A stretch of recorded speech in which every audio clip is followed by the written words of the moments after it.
लोकसभा चुनावों के लिए बीजेपी उम्मीदवारों की अपनी पहली लिस्ट का इंतजार माना जा रहा है। जल्दी वो खत्म हो सकता है और जल्द ही करीब 100 उम्मीदवारों की एक लिस्ट सामने आ सकती है।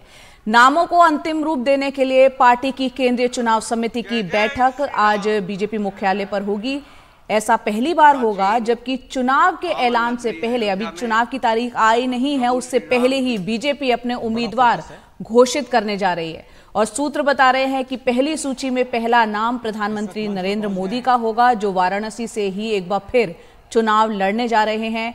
बीजेपी बड़ी संख्या में अपने मौजूदा सांसदों के टिकट भी काटेगी। इस तरह की खबरें और नए चेहरों पर दांव लगा सकती है। पार्टी जो है दक्षिण भारत के कुछ राज्यों से प्रमुख हस्तियों के नाम भी पहली सूची में जारी कर सकती है। इससे पहले कल दिल्ली में कई राज्यों के कोर ग्रुप की बैठक हुई है, जिसमें करीब 1 दर्जन राज्यों के नेताओं के साथ विचार विमर्श हुआ है, गहन मंथन हुआ है। बैठक में बीजेपी के अध्यक्ष जेपी नड्डा, इसके अलावा गृह मंत्री अमित शाह और संगठन महासचिव बीएल संतोष इसमें मौजूद रहे।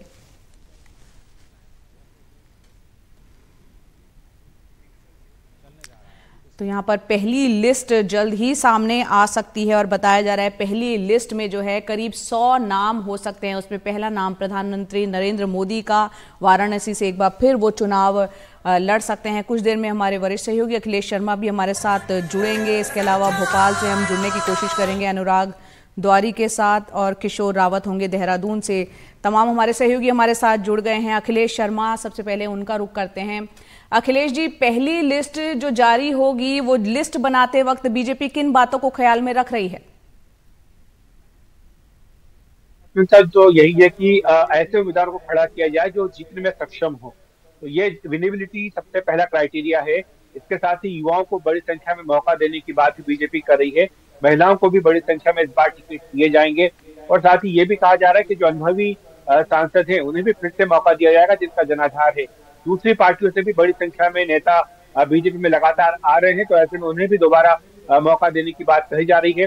इसी के साथ ये भी बताया गया कि आज शाम करीब 7 साढ़े 7 बजे बीजेपी मुख्यालय पर पार्टी की केंद्रीय चुनाव समिति की यह बैठक होगी। इससे पहले जो होमवर्क है वो पूरा कर लिया गया है। करीब 15 राज्यों के कोर ग्रुप की कल बैठक बीजेपी अध्यक्ष जेपी नड्डा, गृह मंत्री अमित शाह और संगठन महासचिव बीएल संतोष के साथ हुई। इससे पहले शनिवार को भी करीब 5 राज्यों के कोर ग्रुप की बैठक हो चुकी है।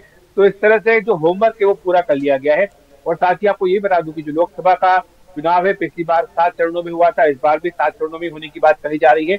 तो पहले 2 चरण जहां जहां पर होने जा रहे हैं, जैसे आंध्र प्रदेश है, तेलंगाना है या उत्तराखंड की सभी 5 सीटें, पश्चिमी उत्तर प्रदेश, इन राज्यों में बीजेपी अपने उम्मीदवारों के नामों का ऐलान कर सकती है। साथ ही प्रधानमंत्री नरेंद्र मोदी का नाम इस सूची में सबसे पहले होगा, जो वाराणसी अपनी सीट से ही चुनाव लड़ने की बात उनके कही जा रही है। गृह मंत्री अमित शाह अहमदाबाद की अपनी सीट से चुनाव लड़ेंगे। इसके साथ अन्य वरिष्ठ जो मंत्री हैं उनका भी नाम इस सूची में हो सकता है। इसी के साथ राज्यसभा में ऐसे कई मंत्री जो हैं जिनका कार्यकाल समाप्त हो गया है या होने जा रहा है, उन्हें भी पार्टी लोकसभा चुनाव लड़ने के लिए कह सकती है। तो ये सारे क्राइटेरियाज होंगे, ये सारे नाम हैं जिन पर बात हो रही है। साथ ही ये भी सूत्र इशारा दे रहे हैं कि बड़ी संख्या में जो मौजूदा लोकसभा के सांसद हैं उनका टिकट भी पार्टी काटेगी, ताकि जो उनके खिलाफ उनके अपने अपने संसदीय क्षेत्रों में माहौल है उसका नुकसान पार्टी को ना हो। और जो लक्ष्य पीएम मोदी ने रखा है कि सरकार जीतने का, बीजेपी की पूरी कोशिश होगी कि उसी को ध्यान में रखते हुए उम्मीदवारों का चयन किया जाए। बिल्कुल, तो यहाँ पर पूरी स्ट्रैटेजी बीजेपी क्या अपना रही है? पहली लिस्ट जो आएगी और जल्द वो आ सकती है। और अनुराग द्वारी का रुख करते हैं जो कि इस वक्त भोपाल में मौजूद है। अनुराग, वहां पर मध्य प्रदेश की बात करें तो लोकसभा की 29 सीटें हैं। मौजूदा सांसदों के टिकट कटने की बात भी यहां पर अखिलेश जी ने की। भोपाल से क्या सुगबुगाहट, क्या नए नाम और बड़े चेहरे जो पहली लिस्ट में जिनका नाम आ सकता है? बिल्कुल जया, भोपाल और अगर रायपुर दोनों जगहों की बात करें तो 29 और 11 सीटें हैं। और माना यही जा रहा है कि मध्य प्रदेश से भी जो मौजूदा 14, क्योंकि 29 में से 28 सीटें बीजेपी के यहाँ पर सांसद हैं, तो माना जा रहा है कि 14 से 15 जो मौजूदा सांसद उनके टिकट कट सकते हैं। हालांकि जो विधानसभा से लोकसभा से विधानसभा में आ गए हैं, उन सीटों पर जहाँ पर सिंगल नाम आए हैं उनको लेकर कोई पसोपेश नहीं है। लेकिन कुछ सीटों पर जहाँ पर 2-3 नामों का पैनल भेजा गया है, उसको लेकर संभवतः आज एक और बैठक होगी और फिर आज या कल में हो सकता है नामों का ऐलान हो जाए। कुछ ऐसे नाम हैं जैसे पूर्व मुख्यमंत्री शिवराज सिंह चौहान, माना जा रहा है कि उनको टिकट दिया जा सकता है। पूर्व गृह मंत्री डॉक्टर नरोत्तम मिश्र, ये भी माना जा रहा है कि उनको टिकट दिया जा सकता है।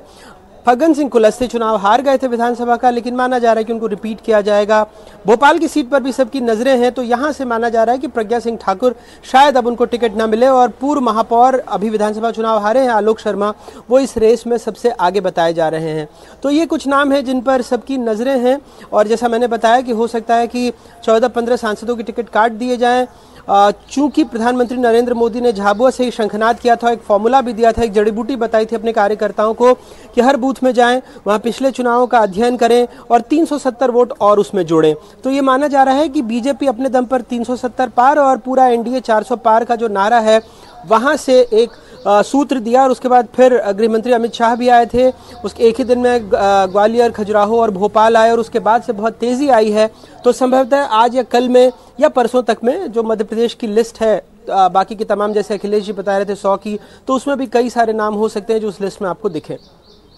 बिल्कुल, अब रुक करते हैं हम जयपुर में हर्षा कुमारी सिंह का। हर्षा, यहाँ पर क्योंकि अभी चुनाव की तारीखों का ऐलान नहीं हुआ, उससे पहले ही बीजेपी अपनी स्ट्रैटेजी बना रही है और पहली लिस्ट भी जारी हो सकती है। 100 बता रहे हैं अखिलेश जी की नाम उसमें शामिल हो सकते हैं। आप वहां राजस्थान से क्या खबर दे सकती हैं? 25 लोकसभा की वहां पर सीटें हैं और जो एक समस्या यहां पर यह भी आ सकती है कि कांग्रेस से जो नेता बीजेपी की ओर रुख कर रहे हैं, तो ऐसे में जो टिकट डिसाइड होगी, किन फैक्टर्स को बीजेपी वहां राजस्थान में भी ध्यान रखेगी? जी बिल्कुल, देखिए ये सही है कि जो कांग्रेस के नेता बीजेपी का रुख कर रहे हैं, कहीं ना कहीं बीजेपी उनको रेड कार्पेट देने की तैयारी में है। और रेड कार्पेट क्यों देगी, वो इसलिए है क्योंकि कहीं कहीं उसका वोट बैंक कमजोर है। फॉर एग्जाम्पल, अगर आप बांसवाड़ा डूंगरपुर का देखें तो करीब करीब ये तय है कि महेंद्रजीत सिंह मालविया जो कांग्रेस स्ट्रांगमैन है, जो ट्राइबल लीडर है, उन्होंने क्रॉसओवर करके वो बीजेपी में आए हैं, तो वहां पर जो सीटें हैं वो भारतीय आदिवासी ट्राइबल पार्टी को टक्कर देने के लिए महेंद्रजीत सिंह मालविया को एक तरह से पोच किया गया है। दूसरी बात है कि जो जाट हार्टलैंड है, नागौर है, वहां पर भी फॉर एग्जाम्पल ज्योति मिर्धा वो हार चुकी है एमएलए का चुनाव, तो अब कहीं ना कहीं मिर्धा परिवार से एक और सदस्य को लेने की चर्चा है यहाँ पे, क्योंकि नागौर में जो सीटें हैं वहां पे कई बड़े बड़े दिग्गज हार चुके हैं। तो अगर आप देखें पिछली बार 7 एमपीज को उन्होंने चुनाव लड़ाया था, उसमें से 4 जीत के आए हैं और 3 हार गए हैं। यानी कि मतलब जो जालोर है उसका तो टिकट करीब करीब तय है कि उसको चेंज करेंगे। भागीरथ चौधरी जो है, जिन्होंने अजमेर से चुनाव लड़ा था, वो भी हार गए थे। और जो नरेंद्र कुमार है कीचड़, जो भी जाट लीडर है, उन्होंने भी चुनाव लड़ा था, वो भी हार गए थे। तो ये जो एमपीज है इनका करीब करीब टिकट बदला जाएगा।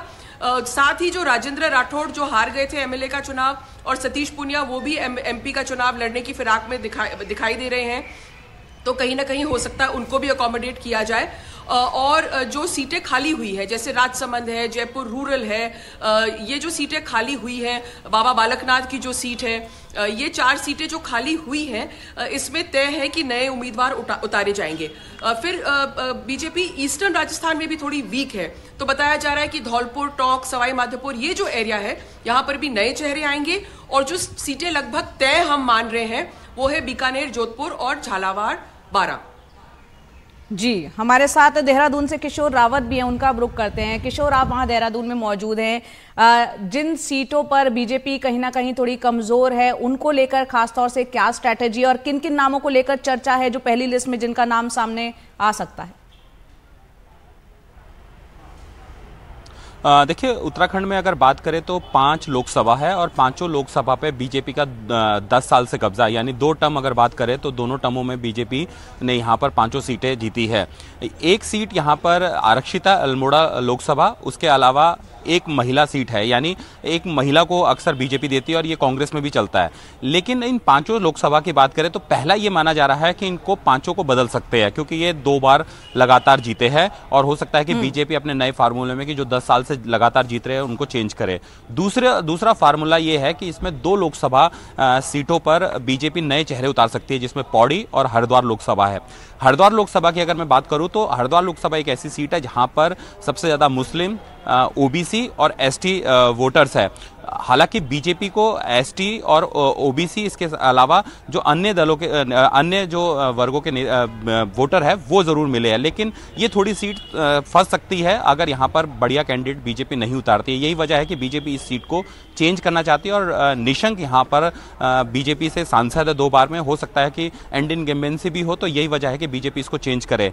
ओवरऑल देखा जाए तो पौड़ी लोकसभा में तीरथ सिंह रावत जो अभी सांसद है उनका भी नाम आगे चल रहा है। इसके अलावा अनिल बलूनी, उनका भी नाम चल रहा है और बहुत सारे ऐसे नेता हैं जो हो सकता है कि बीजेपी यहाँ से उनको उम्मीदवार बनाए। हालांकि अभी जब तय हो जाएगा उसके बाद ही पता लग पाएगा कि इसकी किस्मत खुलती है, लेकिन पूरी अगर और ओवरऑल बात करें तो अल्मोड़ा, टिहरी और नैनीताल उधम सिंह नगर लोकसभा में केंद्रीय राज्य मंत्री जो अजय भट्ट है उनका टिकट पक्का माना जा रहा है कि उनको दोबारा से रिपीट किया जाएगा। अजय टमटा है अल्मोड़ा लोकसभा से, वो आरक्षित सीट है, वहां से भी उनको माना जा रहा है। इसके अलावा टिहरी लोकसभा है जहां पे माला लक्ष्मी राजशाही है, उनकी भी टिकट पक्की मानी जा रही है। तो ओवरऑल बीजेपी यहाँ पे जरूर जाहिर से ज्यादा मजबूत है, लेकिन 2 सीटों पर हो सकता है बीजेपी फेरबदल करे।